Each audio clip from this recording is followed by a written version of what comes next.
Hello, everyone, and welcome back to Better Than a Pill.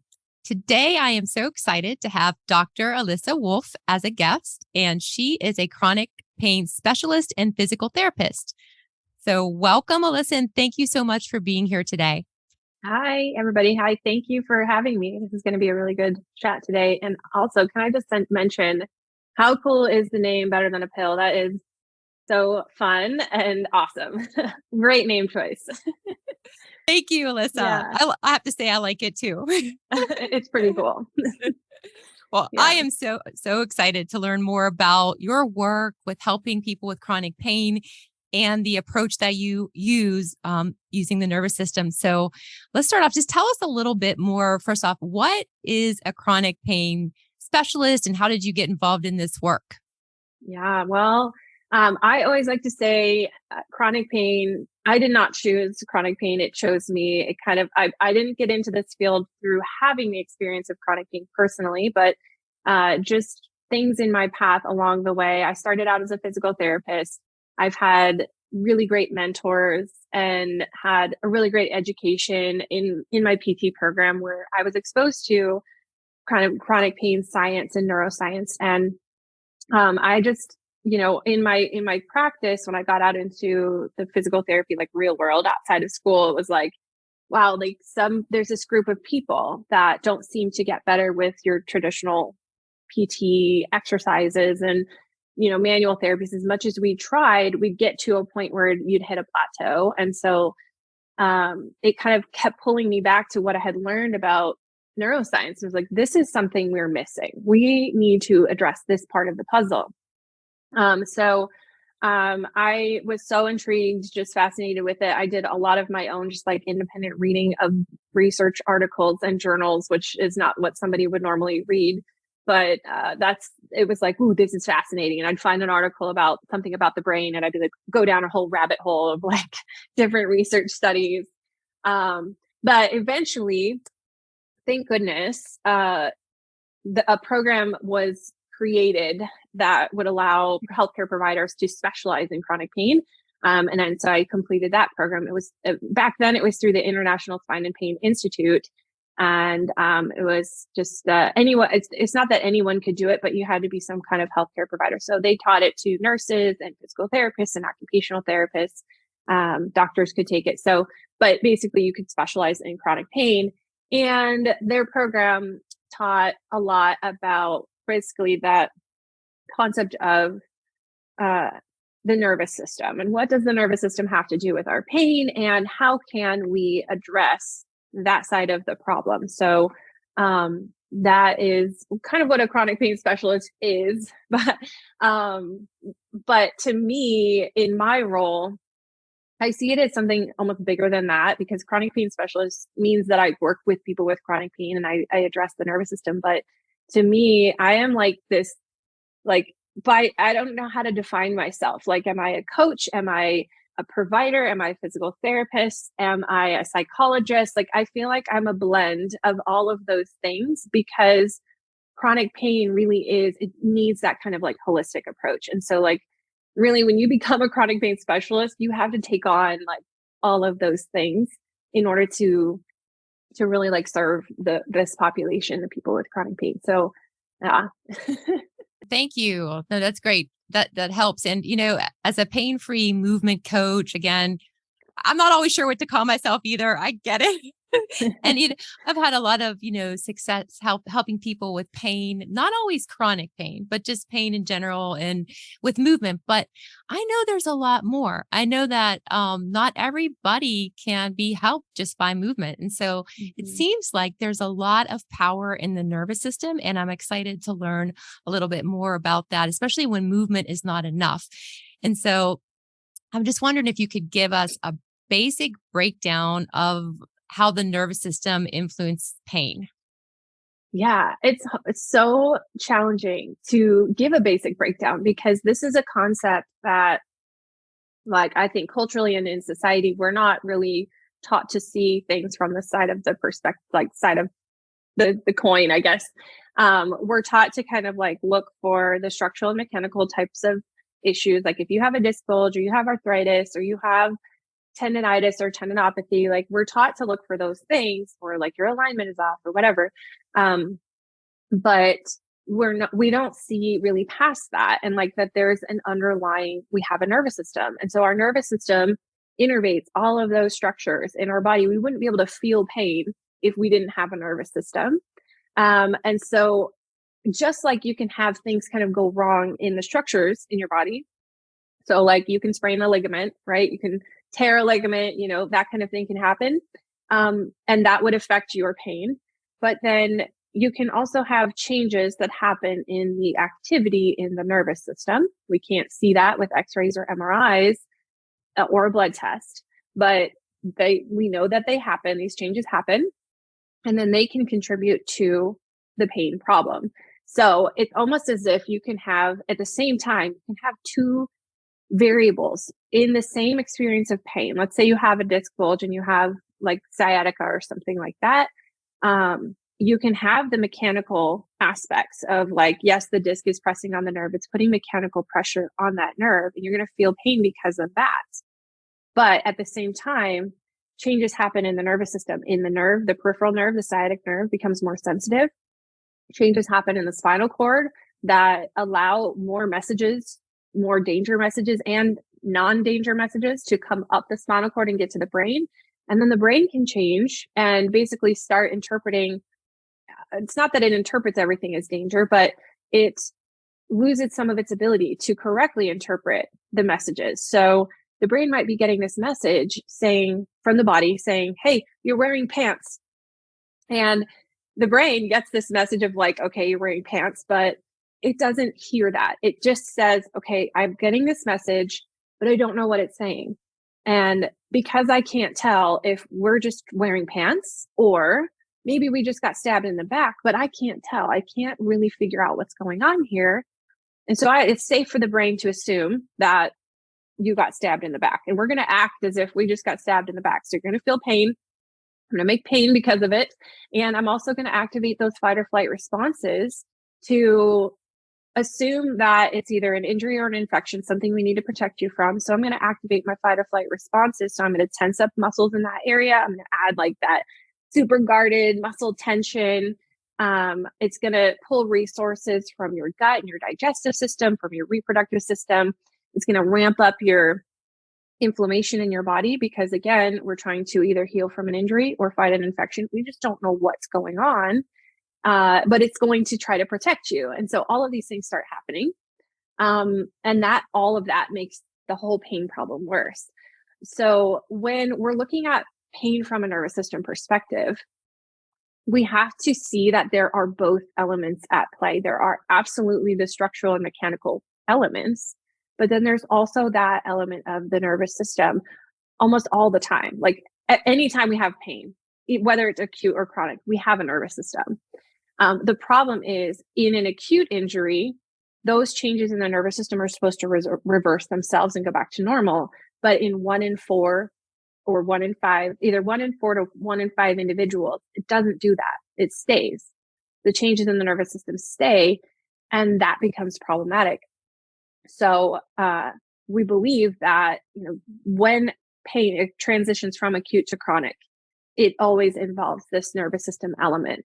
And so when it comes to the treatment, we kind of look at it like, at some point you plateau with the physical therapy, with the movement-based types of things, and it's challenging to get much further. Obviously, those things, the movement-based, the physical therapy stuff is going to be beneficial for you, hands down. But like to maintain your strength, maintain your coordination, maintain your functional ability, range of motion.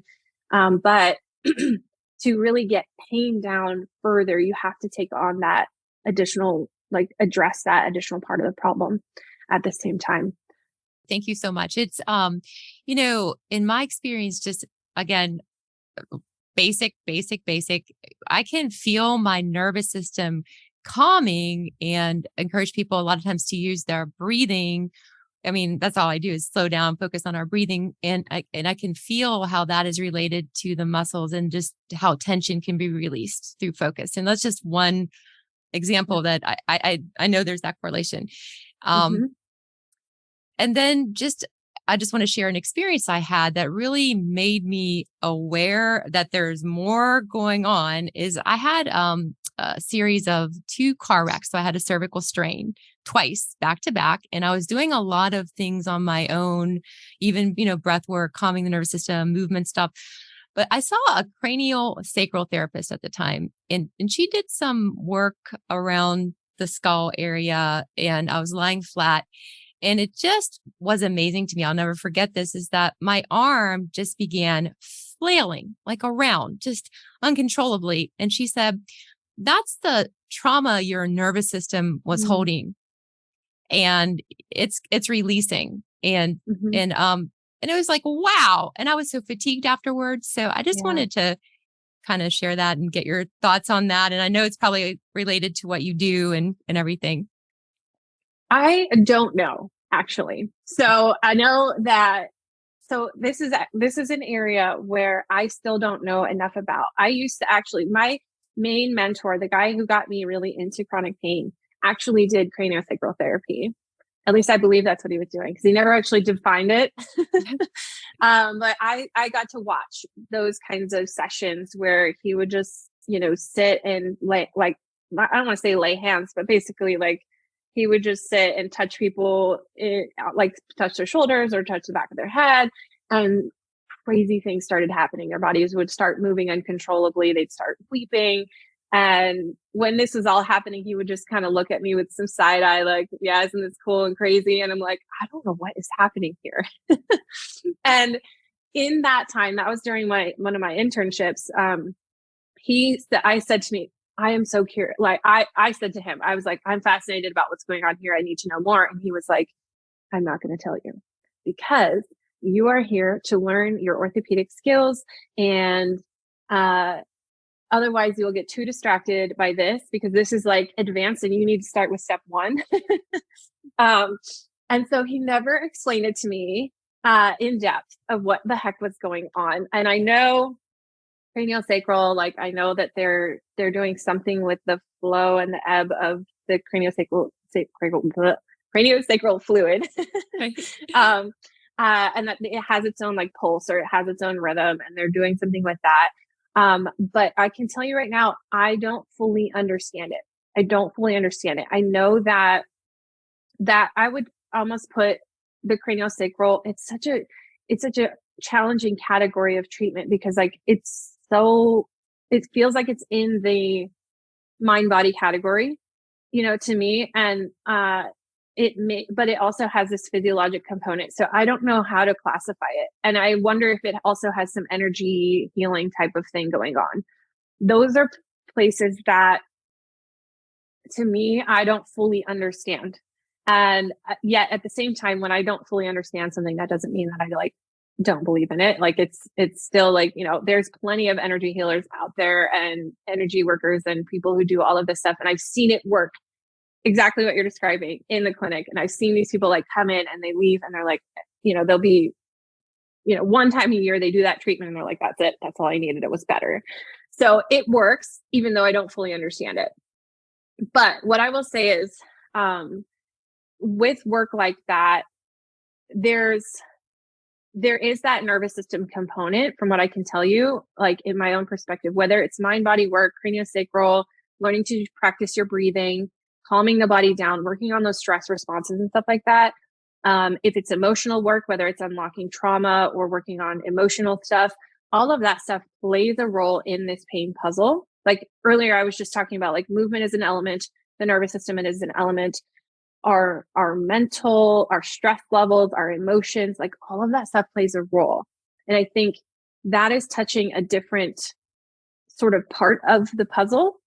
But we need to remember that all of those little pieces are connected, right? So like the nervous system overlaps with the mind body elements and the mental and emotional and the trauma. That all is overlapping. So like when you kind of calm down, or you release some trauma, or you unlock some energy, I don't know how to like correctly use the correct terminology there, but I know, but you experience a release that also kind of affects the nervous system, that can calm it down. Because what really, from my perspective, when I'm like, because I'm like laser focused, I do nervous system and that's about it.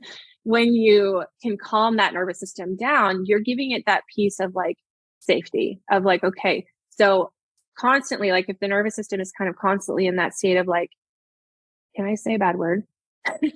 Sure. If your nervous system is constantly in that state of like, holy shit, I don't know what's going on here, but I know I need to protect you. And like, I'm like, I don't know. I don't know what's going on, but I know we need to be safe. If you provide it with an element of calmness, of a sense of security, of a sense of safety, if you can make it feel safer because of some kind of trauma that happened to you, and you can release that, and all of that will affect the nervous system and kind of can have its impact in pain, right? Right. Breathing wise, breathing is a really good strategy because out of all of the like autonomic functions that our body has, like breathing, heart rate, blood pressure, those kinds of things, the only one of those that we have cognitive control over is breathing. Like I can't tell my heart rate to slow down. I can't tell my muscles to not be tense. I mean, there's probably some strategies that you can use to work on that, but really breathing is the element that you can use to really control your physiology, and help you shift out of fight or flight and sort of into that state of rest and digest. And so if you can control your breathing, you can control your heart rate, you can control your blood pressure, you can probably control some cortisol levels, stress levels, you can control your muscle tone. That's all wonderful stuff. And so then again, kind of that ties back into that nervous system piece. So momentarily, you're going to be in a calmer state, your body's going to feel better. Your nervous system is going to kind of go like, okay, we're in that restful state. We're in that restorative state. Let's work on our healing, like, healing our injuries, healing our, like fighting infections and stuff like that. Let's get some sleep, right? That's a big piece. And yeah, so breathing is a really, really good strategy for that. The problem I see, it's not that it's a problem, but really those are really great management techniques. Like that kind of stuff can really pull you out of that if you need to get out of pain without taking a pill, right? If you need to like kind of like see if I can manage this on my own without going to that step of taking the medication. And that's an amazing skill to have those strategies and have those techniques on board. But the way I see it, when we're talking about nervous system, we have to go one step deeper and actually address that piece that where the nervous system is saying, hey, I need to be in fight or flight because I don't know what's going on. If we can kind of address that piece and change that nervous system and strengthen it up so that the brain can actually interpret the messages and say, oh, she's wearing pants. And we don't need to respond as if, we just got stabbed in the back. That is, that's what we need, our nervous system. Otherwise, it's just going to keep kind of putting you into that fight or flight response. You might be able to manage that in a moment's notice and be like, okay, I'm going to do my breathing drill and kind of calm that down. But it will probably just come right back if you don't address that component of it. But yes, cranial sacral, still a mystery to me. I want to know more. If anyone can tell me what the heck is going on there, I want to know.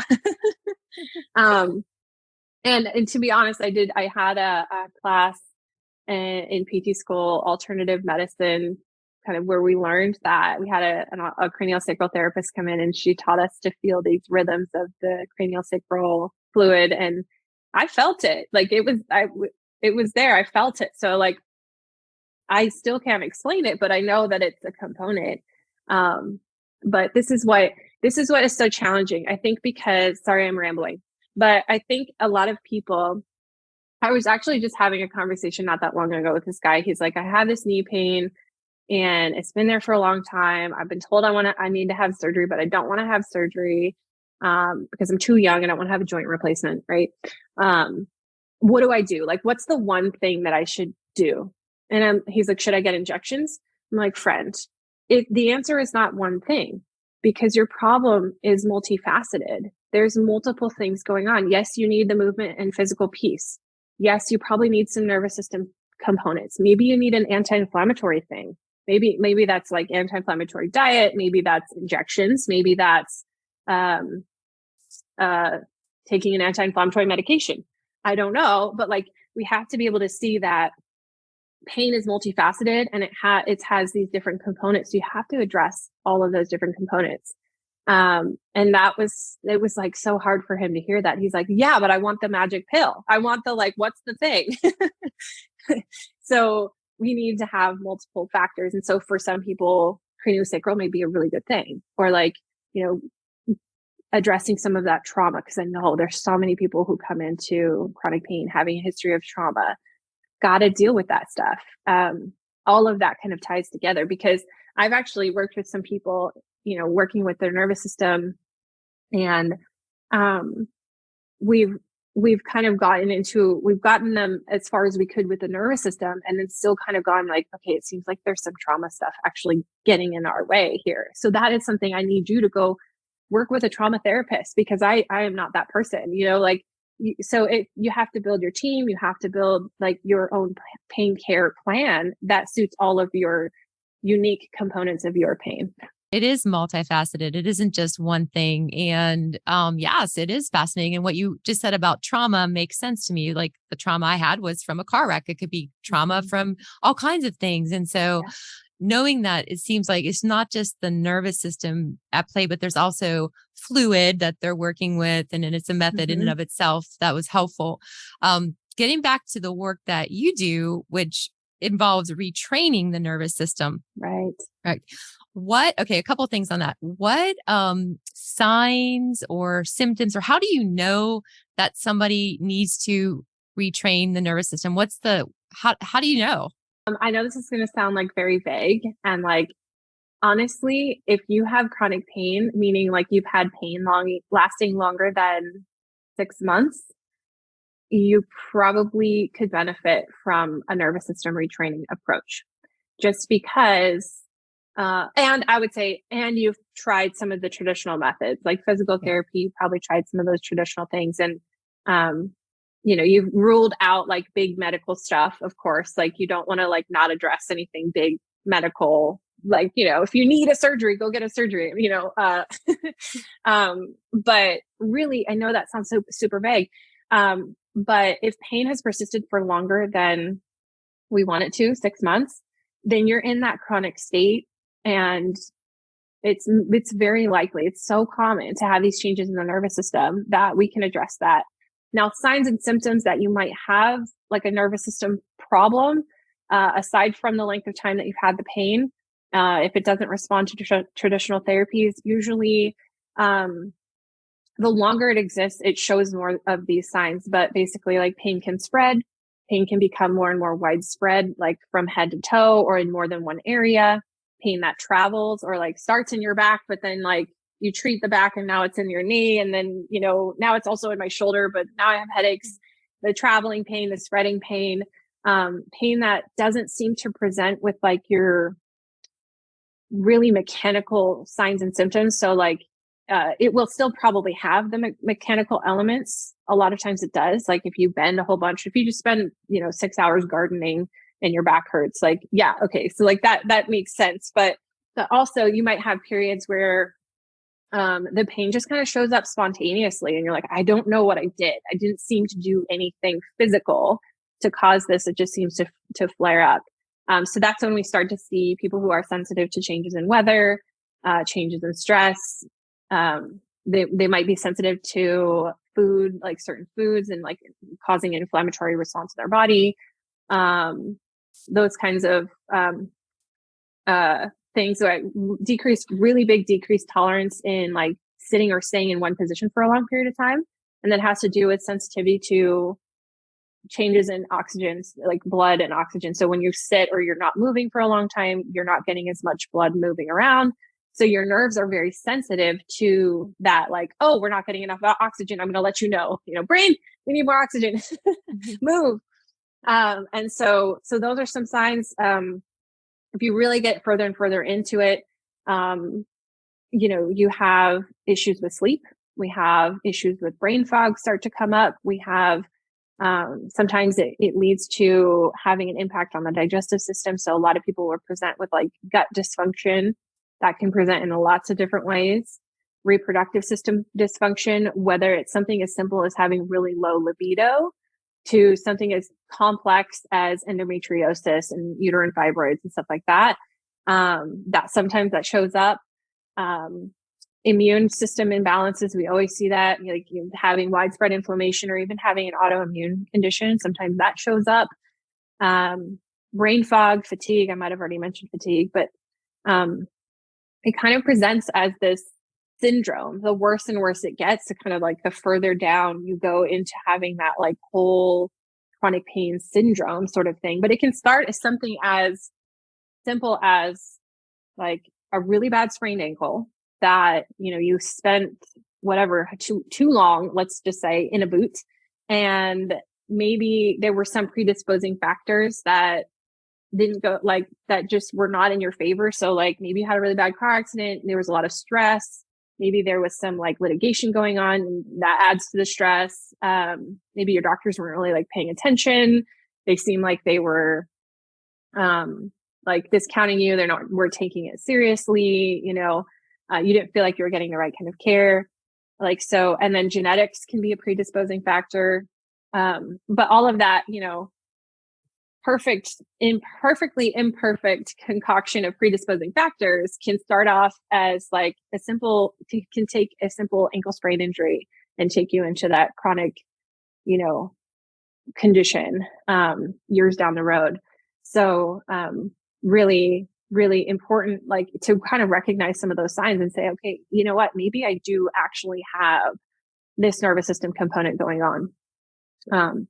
So yeah, there's lots of things that I'm looking for when I talk to people, like different variables and different factors, to identify that. But usually by the time somebody gets on a call with me, I can almost guarantee that they're in that boat because, usually, anyone who's coming to me at this point is like, I've had pain for 10 years. I've done 18 rounds of physical therapy. I've done, 300 injections. And so at that point, I can almost, say like, yeah, your nervous system is a part of this. Like, it's definitely a piece of the puzzle. So let's address that. But yeah, I mean, even if your pain is somewhat new, you can still kind of benefit from some of these ideas, these techniques, and try to prevent it from becoming chronic, really. Oh, that's very helpful. And so what is involved in retraining the nervous system? What are the important pieces? Gosh, I wish. So the solution is not a quick tip strategy or like, here, do this drill. It's this is the thing. It's a whole system. So nervous system retraining, in order to really be successful with it, you kind of have to have all the pieces together. Because if you take one piece, you might get a little bit of benefit, but you're not going to see the like really big improvements in your pain that you want. So the big pieces, top three things are going to be neuroscience education. I'll say them and then I'll dive into them. So neuroscience education, bottom up nervous system retraining. These are terms that I use. They're not like, you probably can't Google them and be like, what's my Google? So you won't be able to like Google them and find exactly what I'm talking about because these are just the terms that I use. But you need a bottom up nervous system retraining, and then you need top down nervous system retraining. Okay. So education about the nervous system.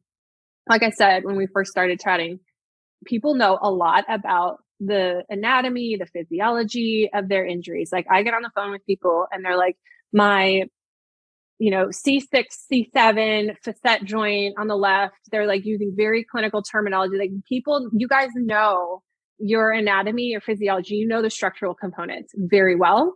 But when it comes to the neuroscience piece, when I ask people like, what do you know about the nervous system? They're like, well, I think stress is a part of it. Like, is it my mood? Is it? I'm like, yes, it is, but also not, like there's more going on. Like there is a physiologic thing happening in your nervous system.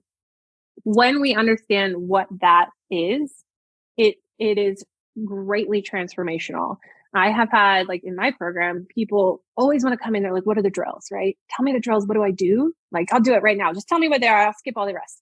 Like, nope, you're going to get the education because people get better with doing just the education and not getting any of the drills. It's such a big component. And I know that sounds like woo woo or like really like mind body, like, oh, it's all in my head kind of thing. But really, because when you know what is going on in your body and some of that mystery and that unknown of like, I don't know what is wrong here. Like, I know I have a disc bulge. I have a facet joint with arthritis. Like, I know I have that. But when you have that other piece of like, okay, I know that my nerves are sensitive. They're reacting to changes in temperature and not necessarily movement, right? They might be, of course, there is that movement piece, right? But like maybe the pain I feel is because it's cold weather outside today, or maybe that's why. And so my body is not trying to tell me, I overdid it yesterday. Maybe it's just trying to tell me that it's cold outside. And it's kind of as having an overreactive response to a couple of degrees of cold weather. When you know what's going on in your body, it like relieves some of that stress of like, I don't know what's wrong. I don't know what I can do to help me. I don't know what I shouldn't do. Everything seems bad and scary. And so having that neuroscience education piece is crucial. And then bottom up techniques. So I call it bottom up because you can retrain your nervous system from the bottom up, meaning peripheral nervous system upwards. So peripheral nerves are any nerve that exists outside of the brain and spinal cord. So basically, sciatic nerve, for example, your median nerve, your ulnar nerve, like all the nerves outside of this. So those nerves can become sensitive. Basically, they change their physiology. They change their sensors. They become more easily able to be stimulated. And that's when you start to get those nerves firing when a couple of degrees change in weather happens or stress happens. They shouldn't be firing when that happens, but they are. So when they become sensitive, we can use bottom up retraining techniques to calm them down. One of the ones that I teach is a nerve mobility drill. So a lot of people use them. You might have heard of them. Some people listening might have heard of them or tried them before. But when we do them correctly, we don't want to just do a generic, like, here, do 3 sets of 10, and this is what it looks like, and do that like 6 times a day. No, we want to do them in a way that's not going to provoke pain or symptoms at all. So we don't want more pain. We don't want no more burning or pulling or stretching or numbness or tingling, anything like that. When we do that, we can get those nerves to kind of quiet down and be less responsive to changes in movement and changes in blood supply. When we bring the sensitivity of those nerves down to those 2 variables, the nerves are going to be less reactive to any kind of stimuli because it's going to take a larger stimulus to get that nerve to reach threshold. I'm going way too far into it, but Yep. hanging in there with me.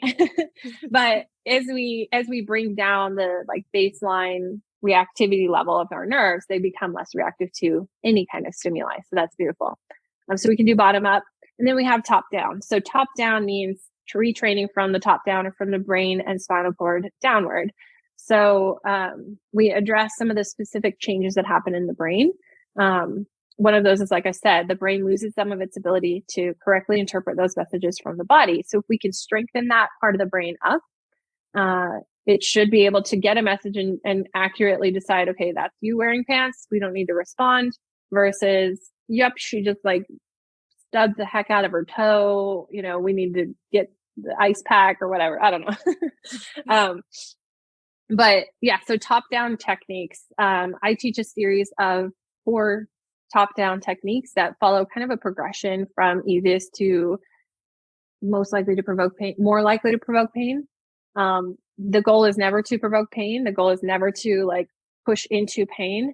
But rather we follow that progression because we start with the easiest one and work our way up following, certain criteria and meeting certain criteria so that you don't provoke pain, so that it's safe. You never start with like the hardest one and then work your way backwards, right?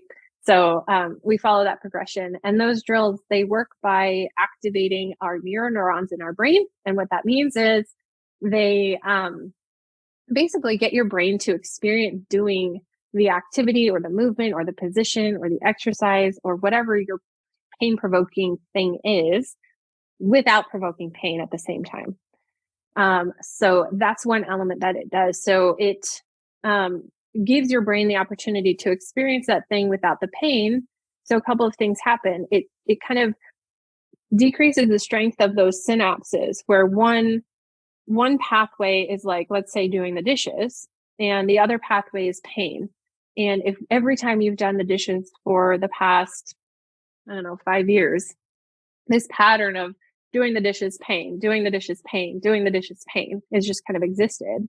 And your nervous system is like, oh, we're doing the dishes. Oh, I know what to do. We always do this. We're going to just respond the same way we always do, regardless of if there's actually like the physical thing going on or not. The brain is just automatically going to jump ahead, skip the steps and just be like, ooh, dishes, pain, And so like it forms this automatic response. And so doing those brain-based drills can help to kind of allow the brain to experience that doing the dishes without the pain, and thus can kind of tear down that connection. And then the brain will also kind of feel a little bit safer and be like, okay, we can safely do the dishes. Like, wow, I didn't think that was possible, but here we are. So that's really good.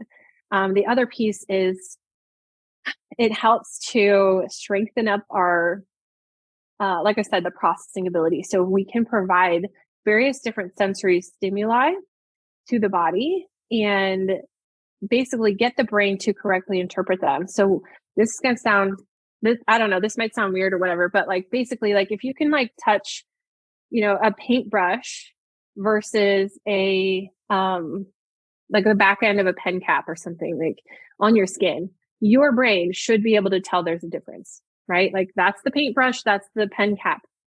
But people with chronic pain tend to struggle with that kind of activity to be able to interpret different sensory stimuli. And it doesn't have to be just a paintbrush and a pen cap. We can experiment with lots and lots of different sensory stimuli, but just to give you an idea. So basically we do drills to strengthen up that sensory processing ability so that the brain is like actually tuning into that area and getting in there and going like, okay, yep, that's a paintbrush, or that's a pair of pants, or that's like a paper clip, or whatever it is. I know that sounds like it's hard to explain what this is exactly, but when it's correctly interpreting that and it's getting feedback about when it's correct and when it's not correct, it's going to strengthen up that sensory cortex so that messages it gets from the body won't be all just like this, like, holy shit moment of like, we need to protect you. So we have top-down drills, neuroscience education, bottom up, top down. We also need to have pacing on board. Okay. So like when it comes to movement and activities, everybody comes into chronic pain. They learn that coping strategy of just push through the pain. You got to get stuff done. So I'm going to just push through it. Either that, or you avoid altogether. You just say like, oh, bending hurts, squatting hurts. So I just don't squat anymore. I just, move around with this like stiff back and like never bend. So we have to include that element of pacing, which is kind of the happy medium between avoidance and pushing through. It allows the brain and the body to develop strength physically. So you're not avoiding, but also you can perform that activity without pushing into pain so that, you're also tearing down those synapses and those connections of like, okay, I can do the dishes and not push myself into pain every single time. So pacing is a big component. Other little smaller but big things are included in that like whole nervous system retraining. You have to have sleep on board. So we need to work on your sleep because your nervous system does most of its pruning and cleaning up. If you want to retrain your nervous system, you have to sleep. So we work on that. I do teach breathing drills. Okay. So like, having some breathing, having the ability to kind of, I like to say breathing drills are like our control alt delete reset of the nervous system. So you can like, get yourself into that state of rest and digest, even if it's like a moment, in a moment, it can be really helpful to get you there, because then when you do those other drills, your body's in more of a restorative state. So they can be more effective. So we do breathing drills. We have to work on flare-up prevention and management. So like, not just managing flare-ups and like, how do I get out of pain once I've put myself in pain, or I've done too much, now I'm in pain, I'm paying for it. How do we prevent the flare-ups from happening? You have to have a game plan for how to operate during your good times and when it sucks, so all of that comes into it. Then there's the mindset piece of not necessarily, having the like overly positive, like toxic positivity mindset of like telling yourself you're not in pain, or like, kind of gaslighting yourself in a sense of like, oh, it's all in my head. So like, just suck it up, ignore it, that kind of thing. We don't want that. But like mindset in terms of like, there's a lot of fear. There's a lot of fear of movement, of fear of pain, of fear of like, will this ever get better? Like maybe this won't work for me. Working through that kind of fear. A lot of people I work with struggle with the all or nothing mindset, or like the perfectionist mindset, where it's like, well, I was just talking to somebody on a coaching call the other day, and she was like, I'm able to do 50 minutes on my stationary bike now, which is amazing. She hadn't been able to do that, but like, she's like, but now I need to get out and ride the real bike, and I'm scared to do that. But I think I'm just going to do it this week. And I said, okay, but what if you just start with 5 minutes on that regular bike? And she's like, yeah, but that's not a workout. So that's that all or nothing mindset of like, yes, but you're not ready for that yet. What if we just do 5 minutes and you get home and you're like, wow, that was great. It didn't suck. I didn't have a flare up. And then the next day you do 10 minutes or whatever it is, like, giving yourself that, you don't have to have that all or nothing mindset that can really get in the way of recovery. So working on all of those pieces at the same time is really, really what works, I think, and what I found that works the best. So yeah, it's a process. It's a system. Yeah. Yeah. No, that's great. And yes, 100%. I understand the mindset component with the people I'm working with as well, and get it. It's like, yes, in stages, right? Mhm. Progress, not perfect. Yes. Oh, You yes. know. That is like one of my people ask me all the time, like, when am I going to see the progress? And it's not one of these things that you get you do it one week and you're like, I see it's all better. Yay. Like Yeah. I work with people who've had pain over 35 years, and it's like, yeah, of course it's not going to go quickly. It's going to take time, No, you that's know? 100%. And I was just thinking, about, even with like from movement, my goal for people is it becomes more of a lifestyle. It's not just an exercise program. And I'm just Mhm. wondering, like, as I'm listening to you talk, it seems like with the nervous system, there's some crossover. Like this becomes almost a lifestyle as well for people. Yes and no. I think with pacing, yes. Pacing Okay. definitely becomes like a lifestyle skill that you just learn and you just start to do. You get better at it as you practice it. Of course, at first, probably hard as hell to practice pacing.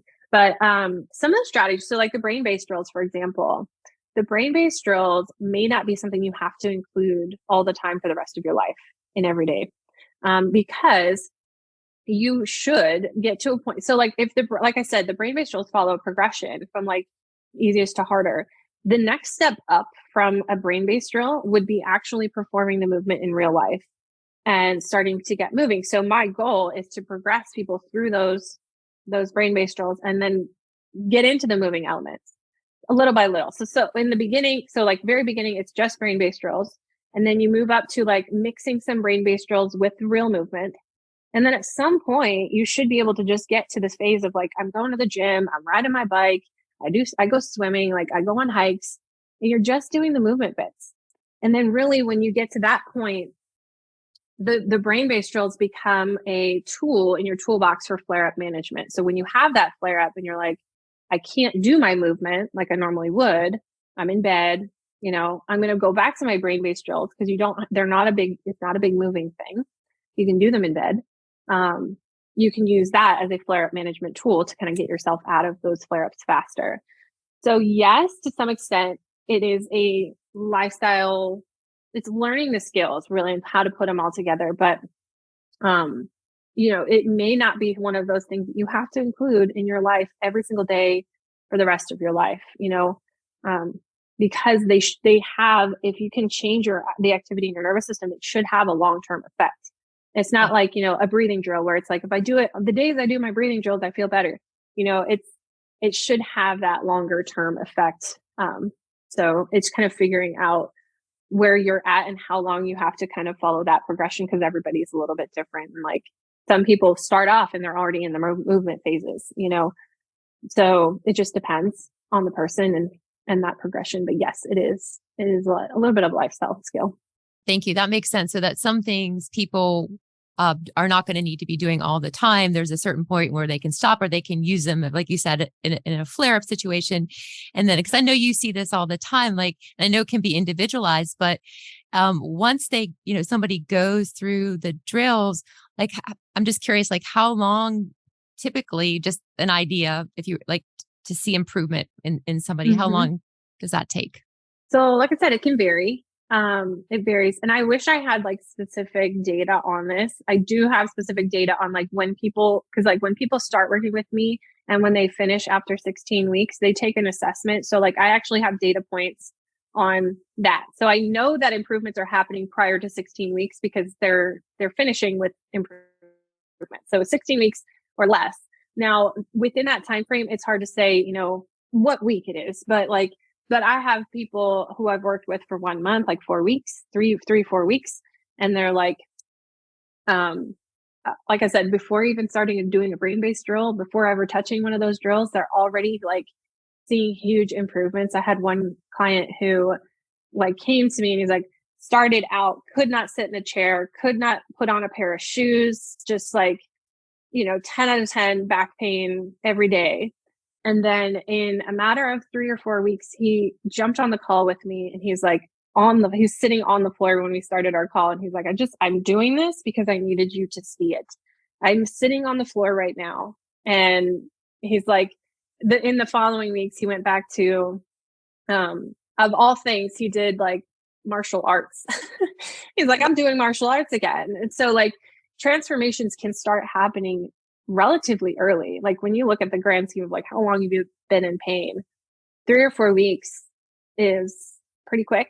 I think it's not instantaneous, but it is pretty quick. I've had other clients, like I had somebody who had pain her entire life. So probably 40, 50 years really. Didn't start to see improvements until 10 or 11 weeks in.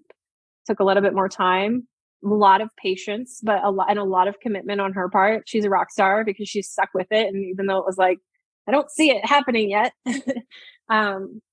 But then it did. And then it worked. So, so it varies, but yeah, less than 16 weeks for sure. Within that time frame of like, when can you actually see it happening? It's hard to say, but it does work at some point. Well, you are extremely knowledgeable, and I know there's probably a lot more to all of this, and we may have to have you on here again. I love it. But I just want to thank you so much for coming on today and just sharing all this valuable information with us. Yeah, absolutely. I know I learned a lot about the nervous system and everybody else here as well, chronic pain. And if you want to learn more about Dr. Alissa Wolfe's work, you can visit her website at alissawolfe.com. And you can also follow her on Instagram at Pain Crusader. And she also has a flare up toolkit, which is a free download. And I'm going to be including the link in the description of this episode. And if you want to just maybe describe a little bit about what that is, that would be great. Yeah, my flare up toolkit. So it's just a matter of like looking at, it teaches you to like look for things that, you can identify that help you with your pain. It has you kind of compile all of those things in one space. So you can actually have a physical kit for the physical pieces. Some of those things are not actually physical things. So like, yes, you have your heating pad, you got your water bottle, you've got your TENS unit, you've got those things. But then some of those things are not the physical things you put into a kit. So you can actually have like a list of like meditations, breathing drills, brain-based drills, like some of those other things, prayer, or like books that you like, podcasts that you want to listen to. If you do audiobooks, that's me. I'm audiobooks all the way. But but having that like list of things that you can start to that really help you with your pain. Everybody's a little different. Like taking a bubble bath would not be on my list, but for a lot of people it is. So everybody's a little different, but it gives you some ideas of like what should go into your flare up toolkit and what do you do with that? Because honestly, like when a flare up hits, some of your executive function starts to go. Your ability to make decisions is much more on the feeling side than the logic side when you're in a flare up. And so if you take out some of the like having to make decisions by having this kit ahead of time. You're able to like pull out that list and go, what can I do right now versus scrolling on TikTok? Cause you know, that probably happens, but like, what can I do right now that will be good for me to help me get out of this faster? So you don't have to think as much and make as many decisions. You have that ready to go, because the goal is not to like sit around and wait for that flare up to get worse and worse and worse and sit here and go, maybe it'll go away on its own. Right away, as soon as it starts, you've got to have that toolkit on board to get rid of it as fast as you can. So that's kind of where the flare up toolkit comes in. It's really getting you to focus on like, what can you do the moment that flare up starts to get rid of it faster. So I'd love to give that to you guys. Thank you. And again, that will be in the link of the description. And thank you again, Alissa. You're welcome. Thank you for having me. Remember, we do new episodes every week on Wednesday, and I look forward to having you join me then.